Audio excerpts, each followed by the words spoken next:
Episode 622. பிரதியா சொன்ன விஷயமும் விஜய்க்கு சரி என்றுதான் பட்டது. உடனடியாக கல்கியின் போனை சோதனை செய்ய ஆரம்பித்தான்.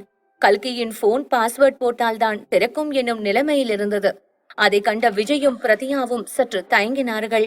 பிரதியாவோ, இத திறக்கிறதுக்காக நிறைய ஹேக்கர்ஸ் இருக்காங்க, அவங்க யார்கிட்டயாவது திறக்க கொடுத்து நாம முயற்சி பண்ணி பார்க்கலாம் என சொன்னாள்.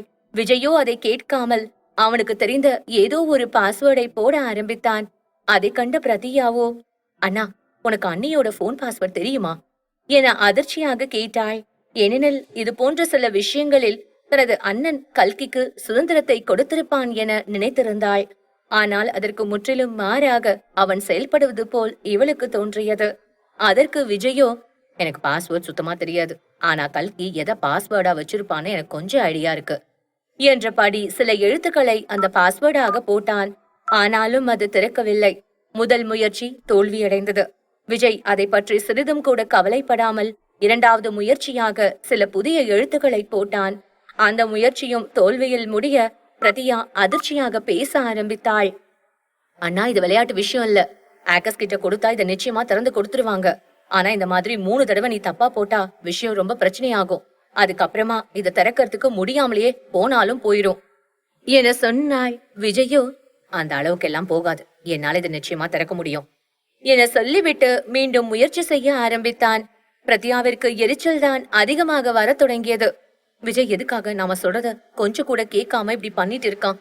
அவனுக்கு தெரியாத விஷயத்துல ஏன் தலையை நுழைக்கணும் என்ன நினைக்க ஆரம்பித்தாள். விஜய் ஒரு பெரிய ஹேக்கர் என்பது அந்த சமயத்தில் பிரத்யாவிற்கு மறந்து போயிருந்தது. விஜயோ சில நொடிகளில் பாஸ்வேர்டை போட அந்த போன் வேலை செய்ய தொடங்கிவிட்டது. அதை கண்ட பிரதியா ஆச்சரியமாக, எப்படி நான் இதை பண்ண? உனக்கு இந்த பாஸ்வேர்ட் முன்னாடியே தெரிஞ்சிருந்துச்சா என கேட்க அவனோ, கல்கி இந்த உலகத்திலேயே பெருசா மதிக்கிறது 4 பேரை மட்டும்தான். அவளோட 3 குழந்தைங்க, அப்புறம் நானு. எங்களோட பேர்ல இருக்கிற எழுத்து தான் பாஸ்வேர்டா வச்சிருப்பான்னு எனக்கு தோணுச்சு. அததான் ட்ரை பண்ணி பார்த்தேன், அதுவும் வேலை செஞ்சிருச்சு என சாதாரணமாக சொன்னான். அந்த வார்த்தைகளை சொல்லும் பொழுது விஜயின் மனதில் மிகப்பெரிய அளவு பெருமையும் சந்தோஷமும் காணப்பட்டதை பிரதியா உணர்ந்தாள். நம்ம அன்னைக்கு இந்த உலகத்துல நிறைய விஷயங்களை பத்தி தெரிஞ்சிருக்கு. அவங்க எல்லாத்துலயும் சிறந்தவங்களா இருக்காங்க. நிறைய திறமைகளும் அவங்க கிட்ட ஒளிஞ்சிருக்கு. ஆனாலும் அவங்க குடும்பத்தை தான் பெரிய விஷயமா நினைக்கிறாங்க. இப்படி இருப்பாங்கன்னு நான் கூட நினைச்சு பார்க்கல என கல்கியை பெருமையாக நினைத்து கொண்டாள். விஜய் போனை திறந்தவுடன் அதிலிருந்த கால் ஹிஸ்டரி, மெசேஜ் முதலியவற்றை சோதிக்க ஆரம்பித்தான். ஆனால் அவற்றுள் இவன் எதிர்பார்த்தது போல எதுவும் வித்தியாசமாக தெரியவில்லை. தொடர்ச்சியாக இவனும் இவனின் 3 குழந்தைகள் அழைத்த அழைப்புகள் தான் குவிந்திருந்தது. அதையும் தாண்டி பிரதியா மற்றும் பிரதீப் அழைத்த சில அழைப்புகளும் இருந்தது. அதை கண்ட விஜய் சோர்ந்து போனான். பிரதியா போன் கிடைச்சா நாம எதையாவது கண்டுபிடிக்கலாம்னு பார்த்தேன். ஆனா இதுல இருந்து நம்மளால எதையுமே கண்டுபிடிக்க முடியல. நீயும் பார், இது சாதாரணமா தான் இருக்கு என்றபடி தனது கையில் இருந்த கல்கியின் போனை பிரதியாவிடம் கொடுத்தான். அவளும் அதனை வாங்கி சோதனை செய்ய தொடங்கினாள். இப்படி எல்லாம் ஏன் நடக்குதுன்னு தெரியல. அண்ணிய கண்டுபிடிக்க ஒரு வழி கூட கிடைக்கல. இந்த போன் அவங்களா போட்டுட்டு போனாங்களா, இல்ல அவங்கள கடத்தினவங்க தான் பிடுங்கி இத போட்டாங்களான்னு கூட தெரியல என நினைத்து வருத்தப்பட ஆரம்பித்தாள். அந்த சமயத்தில் திடீரென புதிதாக ஒரு மெசேஜ் கல்கியின் போனுக்கு வந்தது. விஜய் ஆர்வமாக அதை திறந்து பார்க்க அதில் பின்வரும் வார்த்தைகள் இருந்தது. கிருஷ்ணமூர்த்தி இருக்கிற இடத்துலதான் கல்கியும் இருக்கா என அந்த செய்தி சொன்னது. உடனே விஜயின் தலையில் இடி விழுந்தது போல உணர்ந்தாள். பிரதியா, இந்த மெசேஜ் பாரு, கிருஷ்ணமூர்த்தியும் கல்கியும் ஒரே இடத்துலதான் இருக்காங்க. அங்க போய் பார்த்தா நம்ம நிச்சயமா கல்கியை கண்டுபிடிக்கலாம் என சொன்னான். ஆனால் பிரதியா முகத்தில் சிறிது கூட உற்சாகம் தோன்றவில்லை. மாறாக அதிர்ச்சியும் பயமும் தான் ஏறத் தொடங்கியது. ஏனெனில் கிருஷ்ணமூர்த்தி ஏற்கனவே இறந்து விட்டார் என்பது பிரதியாக்கு தெரியும் அல்லவா? கிருஷ்ணமூர்த்தி இருக்கிற இடத்துலதான் அண்ணியும் இருக்காங்கன்னு அனுப்பி இருக்காங்களே, இதுக்கு என்ன அர்த்தம்? கிருஷ்ணமூர்த்தி இறந்து போன மாதிரியே அண்ணியையும் கொண்டுட்டாங்களா என நினைத்து பயப்பட ஆரம்பித்தாள். அந்த சமயத்தில் விஜய் மேற்கொண்டு பிரதியாவையோ தனது ஆட்களையோ கவனிக்கும் நிலையில் இல்லை. வேகமாக ஓடி சென்று தனது காரை கிளப்பியபடி அந்த ஹாஸ்பிட்டலை நோக்கி விரைந்தான். கல்கி கிருஷ்ணமூர்த்திக்கு தான் ட்ரீட்மெண்ட் கொடுத்துட்டு இருப்பா போல என நினைத்தான். அப்பொழுது அவன் இருந்த சூழ்நிலையில் அந்த மெசேஜ் அனுப்பியது ஆர், போன் தனது கையில் இருப்பதை தெரிந்து கொண்டு அனுப்பினார்களா, இல்லை தெரியாமல் அனுப்பினார்களா என்பதை குறித்து எல்லாம் விஜயால் சிறிது கூட சிந்திக்க இயலவில்லை. கல்கிதான் அவனுக்கு உலகமாக இருந்தாள். இப்பொழுது அவளை கண்டுபிடிக்க ஒரு வாய்ப்பு கிடைத்ததை அவன் இழந்துவிட விரும்பாமல் மற்ற விஷயங்கள் பற்றியும் எதையும் சிந்திக்காமல் மருத்துவமனையை நோக்கி சென்றான். அந்த மருத்துவமனையில் அவன் புயல் என நுழைந்து அந்த இடங்களை முழுவதுமாக தேட ஆரம்பித்தான். இறுதியாக கிருஷ்ணமூர்த்தி இருக்கக்கூடிய ஐசியூக்குள் செல்ல முயன்றான். அங்கே இருந்த 2 காவலர்களும், சார், நம்ம ஏற்கனவே உங்ககிட்ட சொல்லிட்டோம், நீங்க யாரையும் விடக்கூடாதுன்னு. கல்கி மேடம் சொல்லி இருக்காங்க, எங்களால இதை பண்ண முடியாது என சொல்லி தடுக்க பார்த்தார்கள். இருந்தாலும் விஜய் கேட்காமல் ஒருவனை பிடித்து தள்ளிவிட்டான். மற்றவன் வயிற்றில் ஒரு உதையை விட்டான். 2 பேரும் சில நொடிகளில் தரையில் சாய அந்த அறையை பூட்டியிருந்த பூட்டின் சாவியை தேட ஆரம்பித்தான் விஜய். அந்த 2 காவலர்களை சோதித்து பார்த்தும் சாவி கிடைக்காததால் அருகே இருந்த ஒரு பெரிய இரும்பு ராடை எடுத்து அந்த பூட்டை உடைக்க தொடங்கினான். அதற்குள் விஜய் செய்யும் கலவரங்கள் அங்கே இருந்த பலருக்கு தெரிய ஆரம்பித்தது. முக்கியமாக பிரதீப் அங்கே ஓடி வந்து சேர்ந்தான். விஜய் மட்டும் உள்ள போயிட்டா கிருஷ்ணமூர்த்தி இறந்து போன தகவல் வெளியே வந்துருமே, கல்கி மேடம் போட்ட திட்டம் எல்லாம் வேஸ்டா போயிருமே என நினைத்து அவனும் பயப்பட ஆரம்பித்தான். உடனே, விஜய் எதுக்காக உள்ள போறீங்க? கிருஷ்ணமூர்த்தி சாரை தவிர உள்ள வேற யாருமே இல்ல என சொன்னான். ஆனால் விஜய் அதனை கேட்பது போல தெரியவில்லை. கிருஷ்ணமூர்த்தி ட்ரீட்மெண்ட் கொடுத்துட்டு கல்கி உள்ளதா இருக்கா, அவளை சீக்கிரமா பாக்கணும் என்றபடியே உள்ளே நுழைந்தான். பிரதீப்புடன் இருந்த 2 நபர்கள் விஜயை தடுக்க முயன்றார்கள். அப்பொழுது ஒருவன் அந்தரத்தில் பறந்துவிட்டு கீழே விழுந்தான். அருகே இருந்த படிக்கட்டுகளில் இன்னொருவனும் உருள ஆரம்பித்தான்.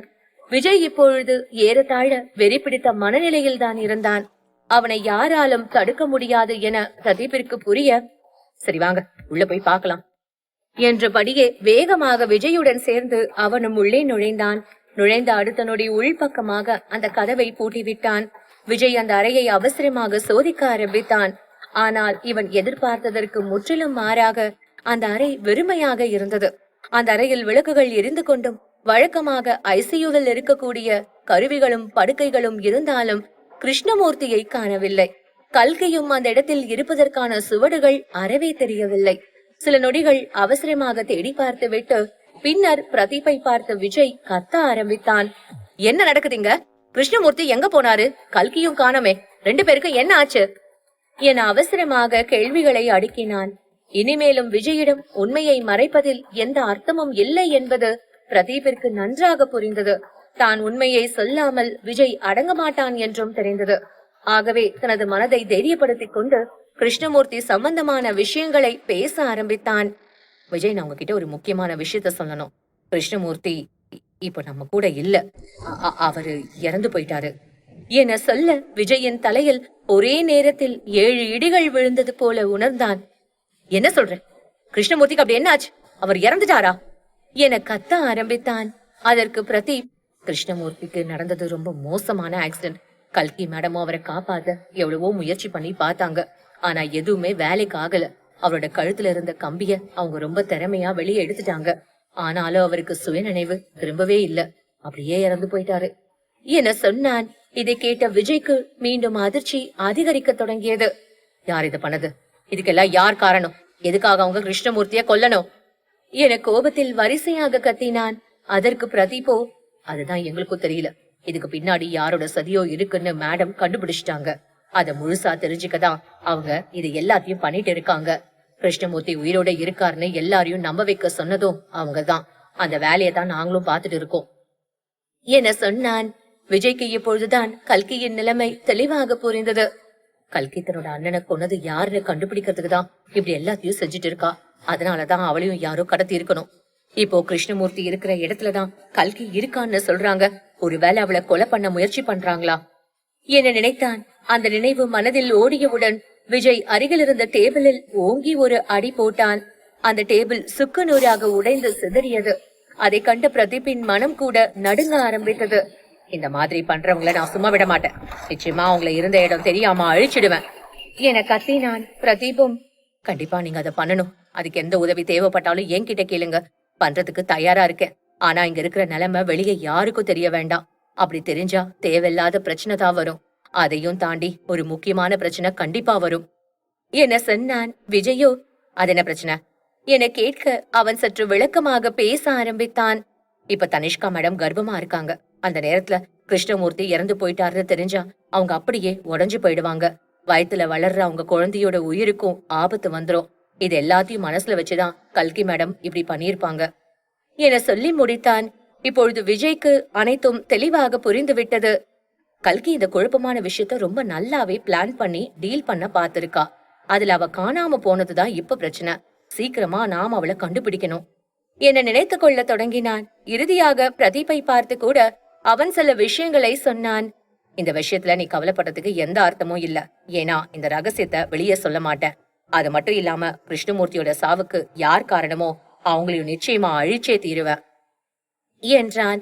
பிரதீப்பும் கண்டிப்பா நாம இதை பண்ணணும், என்னை நம்பினதுக்கு ரொம்ப நன்றி என சொல்லி விஜயை அனுப்பி வைத்தான். விஜயை குறித்து பிரதீப்பின் மனதில் இருந்த சந்தேகம் கூட முற்றிலுமாக தீர்ந்து போயிருந்தது.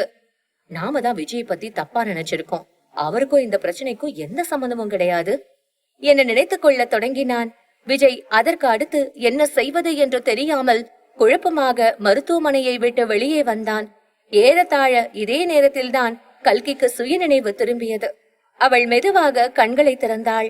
கண்களை திறந்த பிறகும் அவளுக்கு முழுவதுமாக எந்த தோற்றங்களும் தெரியவில்லை. அவளை சுற்றிலும் இருட்டு மட்டும்தான் இருந்தது. அதை கண்ட கல்கிக்கு சற்று அதிர்ச்சியும் பயமும் வர தொடங்கியது. எனக்கு என்ன நடந்துச்சு? என்ன எப்படி இங்க கடத்திட்டு வந்தாங்க என பல எண்ணங்கள் அவள் மனதில் எழுந்தது. அந்த எண்ணங்களுக்கு விடை தேடி சுற்றிலும் பார்க்க ஆரம்பித்தாள். அவள் தரையில் படுக்க வைக்கப்பட்டிருப்பதையும் உணர்ந்தாள். மெதுவாக அந்த இடத்திலிருந்து எழ அவள் முயற்சி செய்தாள். இருந்தாலும் அவளால் நகரக்கூட இயலவில்லை. கை கால்களை அவளால் சாதாரணமாக நகர்த்த முடிந்தாலும் தலையை அசைக்க கூட முடியவில்லை. மிகவும் கனமாக இருப்பது போல அவளுக்கு தோன்றியது. இருந்தாலும் தனது மனதை உறுதிப்படுத்திக் கொண்டு தனது சக்திகளை ஒன்று திரட்டி மெதுவாக எழுந்து நின்றாள். யாராவது இங்க இருக்கீங்களா? யாரு நீங்க கொண்டு வந்தது? எதுக்காக இந்த மாதிரி எல்லாம் பண்ணிட்டு இருக்கீங்க என பல கேள்விகளை அவள் எழுப்பினாள். அந்த கேள்விகளுக்கு பதிலாக வெறும் எதிரொலி மட்டும்தான் அவளுக்கு கேட்டது. மற்றபடி அவளுக்கு யாரும் பதில் ஏதும் சொல்வதாக தெரியவில்லை. அதிர்ச்சியாக அந்த இடத்தை மொத்தமும் பார்த்த போது அங்கே இருட்டு மட்டும்தான் இருந்தது. இருந்தாலும் கல்கி மனதை உறுதிப்படுத்திக் கொண்டு அந்த பகுதியில் நடக்க ஆரம்பித்தாள். அப்பொழுது தூரத்தில் சிறிதளவு வெளிச்சம் தெரிய வேகமாக அதனை நோக்கி சென்றாள். அந்த வெளிச்சம் வந்த இடத்திலிருந்து ஒரு தட்டு மட்டும்தான் உள்ளே வந்தது. அடுத்த நொடி அந்த வெளிச்சமும் அப்படியே மறைந்து விட்டது. கல்கியோ, யாரோ நமக்கு சாப்பாடு கொடுக்கதான் வந்திருக்காங்க, நாம முழிச்சதான் உங்களுக்கு தெரிஞ்சிருச்சு போல என நினைத்து கொண்டு அந்த உணவை எடுத்து பார்த்தாள்.